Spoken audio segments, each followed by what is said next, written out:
You know, if I weren't a diagnosed psychopath, I might feel bad for the Muslim leaders who are starting to recognize that there is absolutely nothing they can do to keep Muslims from leaving Islam. Can you imagine 14 centuries of slaughtering unbelievers in the name of Allah, raping female captives, forcing people to convert, and executing anyone who tries to leave, only to lose it all because the internet, Facebook, YouTube? While Muslims are still running around thumping their chests and screaming, Islam is the fastest growing religion in the world, Muslim leaders are getting call after call after call. My son just said he's no longer a Muslim. My daughter just said she doesn't want to wear the hijab. And the Muslim community can't figure out what to do because they're not used to this. For 14 centuries, they would deal with apostasy through violence and intimidation. Now they can't, and there's no plan B in Islam. Bilal Phillips warns the Muslim community of Canada that they're in trouble. The Muslim community here, in a minority circumstance, is a high-risk community. He admits that in a Muslim country, the situation is different because of the cultural pressure to conform. Back home in our countries, where people grow up practicing Islam as a culture, as tradition, everybody conforms because of the pressure of the community, the relatives, etc. The result is that it's rare for people to announce their apostasy in Muslim countries. It is rare that you would find back home a young man or a young woman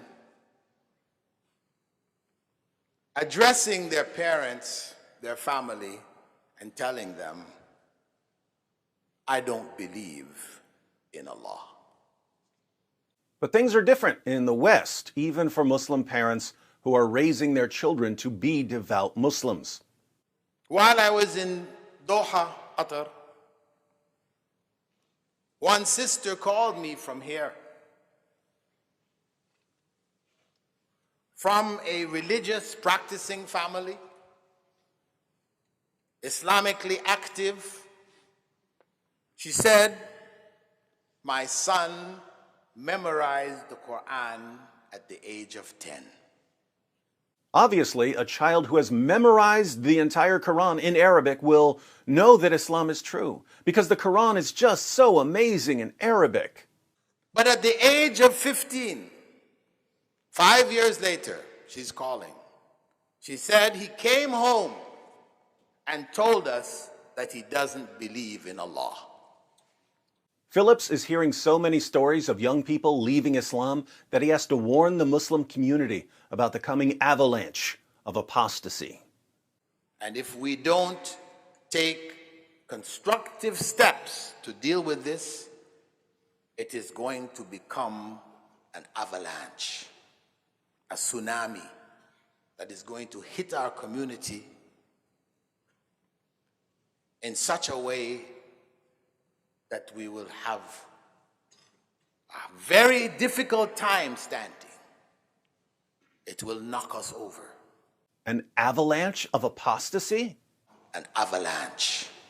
A tsunami of apostasy? A tsunami. What's it going to do? It will knock us over.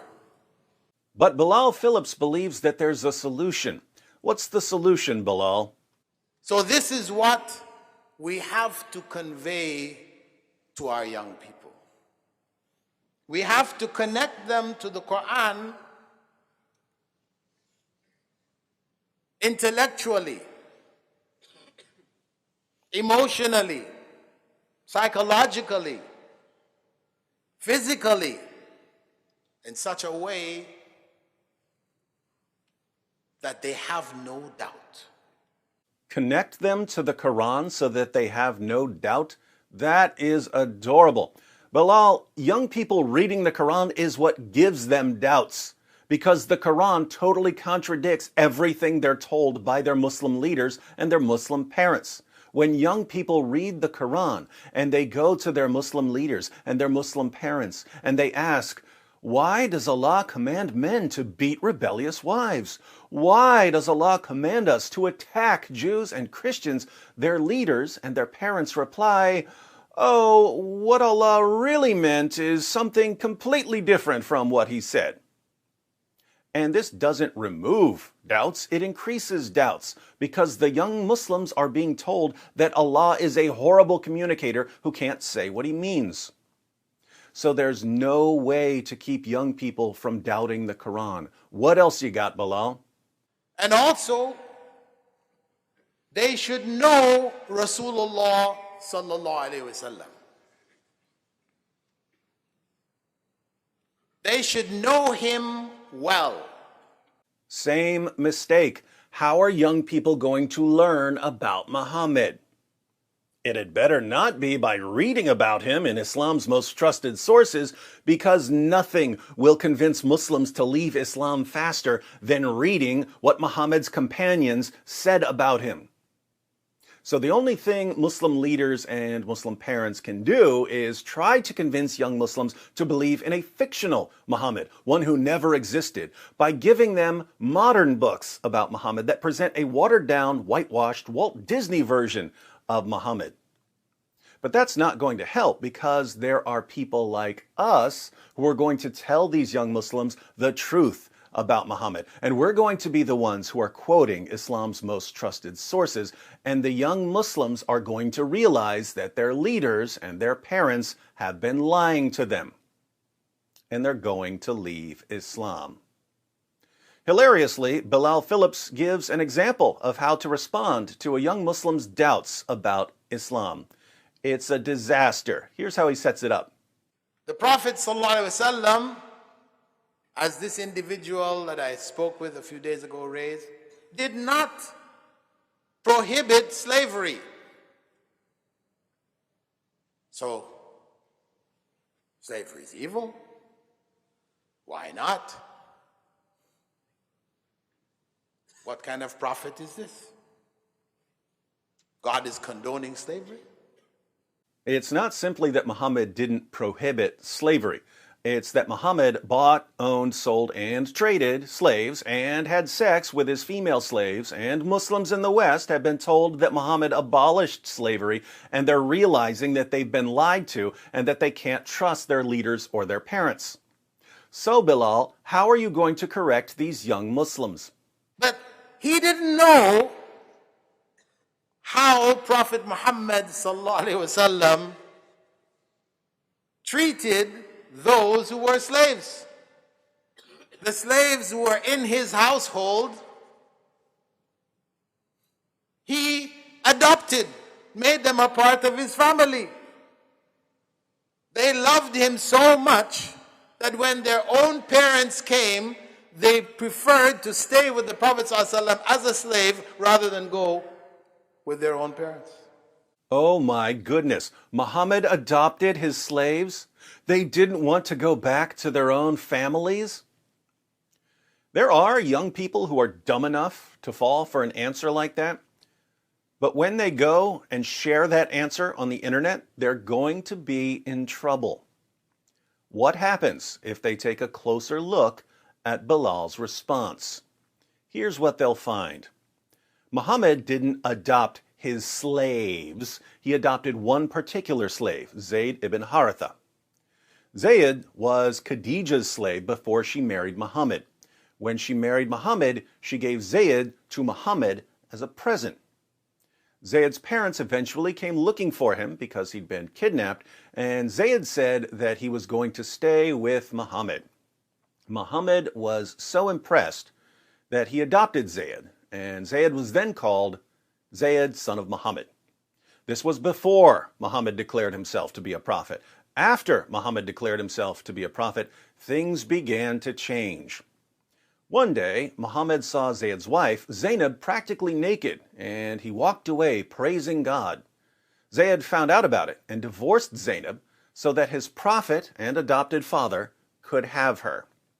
Muhammad married Zainab, but this caused an uproar in the community because marrying the wife of your own adopted son was frowned upon by everyone. Allah really doesn't like people criticizing Muhammad, so Allah abolished adoption. There's no more adoption in Islam. Zayed was later sent on a raiding expedition and was killed.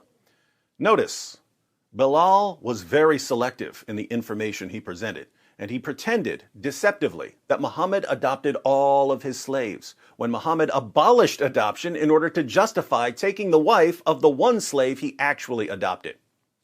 Muhammad's other slaves, and he had many, were simply slaves. And again, Muhammad had sex with his female slaves. Bilal Phillips, like every other Muslim leader, wants young Muslims to accept his answer without digging deeper. Is this approach going to stop the avalanche of apostasy? Is it going to stop the tsunami of apostasy? No. Bilal's response here is a perfect example of why the Muslim community is facing an avalanche of apostasy. In the Muslim world, Muslim leaders rely on violence, intimidation, and deception to keep young Muslims from questioning Islam. In the West, Muslim leaders rely primarily on deception. But that deception can only carry Islam so far. Young Muslims are being challenged to defend what they're saying, and when they try to defend it, they find out that it's simply not true. So they're leaving Islam. What's the solution, according to Bilal Phillips? More deception, more misinformation, more carefully edited stories that cover up what really happened. Good luck with that, Bilal. You keep lying to young people, and I'll keep seeing them on YouTube.